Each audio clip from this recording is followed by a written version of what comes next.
ভারত বাংলাদেশ সীমান্তে শীতলকুচি ব্লকের গোলেনাউহাটি গ্রাম পঞ্চায়েতের অন্তর্গত গাছতলা এলাকায় বিএসএফ এর রবার্ট বুলেট ছুড়ে এই রবার্ট বুলেটে আহত হয় এক বাংলাদেশি ব্যক্তি। প্রাথমিকভাবে জানা যায় ওই ব্যক্তি পাচারকারীর সঙ্গে যুক্ত। ভারতীয় বিএসএফ জওয়ানরা ওই ব্যক্তিকে উদ্ধার করে প্রাথমিক চিকিৎসার জন্য শীতলকুচি হাসপাতালে নিয়ে যান। পরবর্তীতে উন্নতমানের চিকিৎসার জন্য MJN মেডিকেল কলেজে রেফার করা হয়। এই মুহূর্তে এলাকায় বিশাল উত্তপ্ত রয়েছে। এই ঘটনার পরিপ্রেক্ষিতে পশ্চিম শীতলকুচি এলাকার রাজার বাড়ি উকিল বর্মনকে বাংলাদেশে কয়েকজন দলবল নিয়ে এসে ওই ব্যক্তিকে তুলে নিয়ে যায়। এই ঘটনায় ব্যাপক চাঞ্চল্য ছড়ায়। ঘটনার খবর পেয়ে ঘটনাস্থলে আসেন শীতলকুচি থানার অ্যান্টনি হেরো, মাথাভাঙা সিআই অজয় কুমার মণ্ডল সহ বিএসএফ এর আধিকারিকেরা। আপনি তো ওইখানে ছিলেন, তখন কি সমস্যা হয়েছিল? আমি যখন ছিলাম তখন কোনো সমস্যা নাই।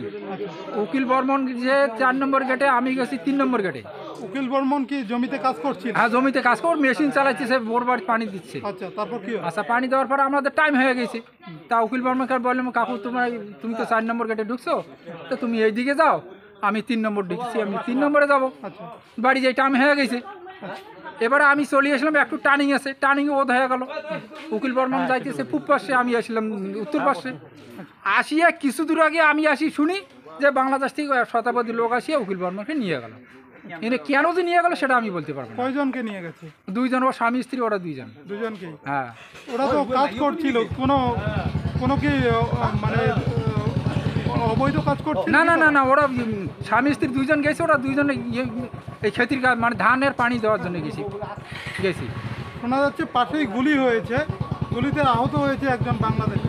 বিষয়টা জানা আছে? না, সেটা আমরা জানি না। যদি আমি এখন বাড়ি এসে শুনলাম তো গুলি হয়েছে, তো আমাদের বাড়ি থেকে 4 কিলোমিটার দূর।